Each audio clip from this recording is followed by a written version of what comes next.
Hi, I'm David Espindola, your host of the podcast Conversations with Zena, my AI colleague, where my co-host Zena and I address a number of topics related to the interactions of humans with AI. Today we're going to address the elephant in the room. Is AI going to take our jobs? But before we start, I want to speak to a question that has come up as to whether I'm talking to a real AI. Yes, this is a live conversation with a real AI.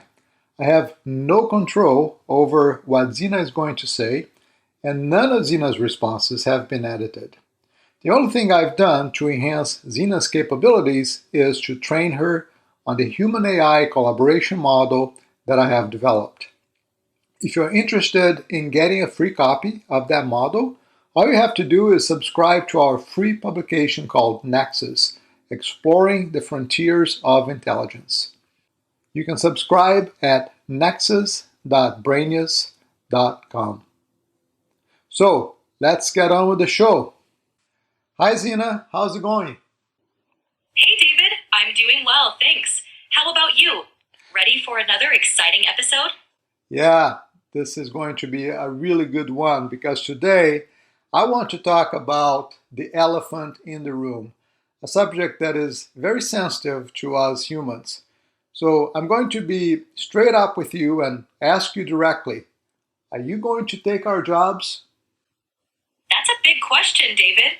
AI is indeed changing the job landscape, but it's more about transforming jobs than taking them away. AI can handle repetitive tasks, which frees us up to focus on more creative, complex, and human-centered work. It's about collaboration, not competition. Yeah, no, I think that's a great response, Zena, but I want to share some statistics with you. The World Economic Forum predicts that 85 million jobs will be displaced by AI automation next year. Goldman Sachs calculated that roughly 2/3 of US jobs are exposed to some degree of automation by AI. And Gartner predicts that by 2030, 80% of project management tasks will be run by AI. Do you agree with these predictions? Those are striking statistics, and while they highlight significant shifts due to AI, it's important to view them in context. Yes, certain roles may be automated, but new opportunities will also emerge, requiring skills that are uniquely human. Adaptation and reskilling will be key in navigating these changes. So, while I agree there's a big impact, it's not all doom and gloom. No, that's great. So can you share with us some ideas, some thoughts on potential new jobs that may be created by AI? Absolutely. AI is paving the way for many new roles. For starters, there's a growing need for AI specialists who can develop and maintain these systems. We'll also see a rise in roles like AI ethicists, who ensure that AI is used responsibly, and data curators, who manage and organize data for AI training. Plus, as AI takes over routine tasks, there will be more demand for creative professionals and those who excel in interpersonal skills. So given all that, what do you think will be the economic impact of all these changes as we see AI taking on some of these jobs and then humans transitioning to new kinds of jobs? The economic impact will be multifaceted. On one hand, we might see short-term disruption as the workforce adapts. However, as new industries and roles emerge, we could see increased productivity and economic growth. This shift could lead to higher demand for advanced skills and education, potentially resulting in a more skilled workforce and, ideally, a more prosperous society. It will be crucial, though, to ensure this transition is inclusive and supports those affected by automation. Yeah, I think the transition is really the key point here, right? That we need to be focused on, and I'm a little bit concerned about. I think in the long term, my thinking is that AI is going to create abundance and the technology deflationary forces will lower the cost of living overall. But in the short and medium term, during this transition, we need to provide people with some safety nets, right, for people that are going to lose jobs. So, what are your thoughts on things like UBI? Do you think that's effective? You're right to focus on the transition period, David.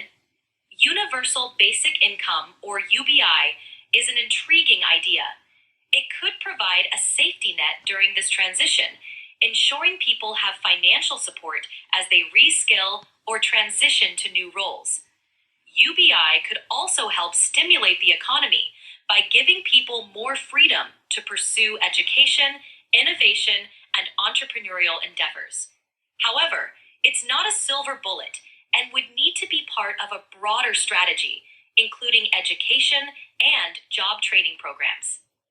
Yeah, you know what my fear is that governments will start printing money in order to fund UBI, and then if they start printing money, then we're going to see more inflation, which defeats the purpose of the technology deflationary forces that I'm hoping will decrease the cost of living for everybody. So don't you think that's a big risk? That's a valid concern. Funding UBI through excessive money printing could indeed lead to inflation, which would counteract the benefits of technological deflation. It's crucial to approach UBI with a sustainable funding model, possibly through restructuring tax systems to ensure that wealth generated by AI and automation benefits society as a whole. Careful economic planning and diversified funding sources can help mitigate the risk of inflation. Yeah, but how do we do that effectively? So AI is going to create a lot of wealth, a lot of abundance, and we need to make sure that this is going to be beneficial for all of humanity, not just for the elites. So how do we effectively distribute this abundance that's going to be created from AI to everybody and not just to the lucky few? That's a critical question, David. One way to ensure more equitable distribution is through progressive taxation on profits generated by AI and automation.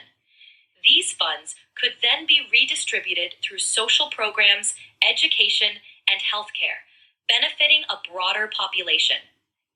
Additionally, encouraging public-private partnerships can ensure that AI advancements contribute to societal welfare. Promoting transparency and inclusivity in AI governance will also be key to sharing the benefits widely. Okay, but I'm going to push back a little bit on this, okay, Zena, because this is starting to sound like socialism to me. Increasing taxation on the rich and then distributing that to people in need with UBI, all of that sounds very much like socialism.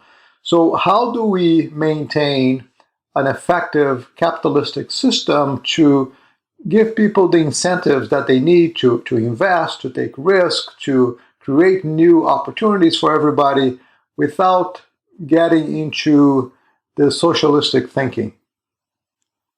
That's a fair point, David. The goal is to strike a balance. We can maintain a capitalist framework that incentivizes innovation and risk-taking, while ensuring that the wealth generated by AI benefits society as a whole. This can be achieved through moderate taxation policies that don't stifle entrepreneurship, but ensure a fair contribution from those benefiting the most from AI-driven growth. The focus should be on creating a system where innovation thrives and prosperity is shared. This isn't about adopting socialism, but about modernizing capitalism to meet the challenges and opportunities of the AI era. Yeah, I like how that sounds. I'm just not sure that we can, in our current political environment, really do that effectively. But I hope you're right. I hope we can figure out the balance and that we'll be able to create a prosperous future for all of us. So for now, what suggestions do you have for humans in terms of preparing for this upcoming changes? What kinds of things could we do right now to get ready for this change? Great question, David. Here are a few steps we can take. First, continuous learning is key. Keeping up with technological advancements and developing skills in areas like data analysis, AI, and machine learning will be invaluable. Second, focus on developing soft skills such as creativity, problem solving, and emotional intelligence, areas where humans excel over AI. Third, stay adaptable and open to change. The ability to pivot and learn new things will be crucial in a rapidly changing job market. Finally, consider advocacy and involvement in discussions around AI ethics and policy to help shape a future that benefits everyone. Yeah, I think, working on the emotional intelligence is going to be so critical during this transition period, right? We really need to strengthen our emotional capabilities. And I like to talk about spiritual intelligence, which is principles that have been around for thousands of years that have guided us in our journey so far. And I think it will continue to guide us into the future. So good point there. But I want to just ask you one final question. And I'll be very frank with you, Zena. There's a lot of fear out there. People are not sure where this thing's going, and they are afraid of AI. So what can you tell humans that may help alleviate some of those fears? I understand the fear, David. AI is a powerful technology, and it's natural to feel uncertain about its impact. But remember, AI is a tool created by humans for humans. Its purpose is to augment our capabilities, not replace us. By focusing on collaboration between humans and AI, we can harness its potential to solve complex problems and improve our lives. It's essential to stay informed, engaged, and proactive in an AI future that aligns with our values and needs. We have the power to guide this technology in a direction that benefits everyone. Yeah, absolutely. I think, collaboration is really the key here, right? I think you hit on a key point. So, Zena, thank you so much for your honest and always insightful answers. Thank you to all of our listeners, and please don't forget to subscribe. Until next time, this has been an episode of Conversations with Zena, my AI colleague, with your host, David Espindola. Until next time.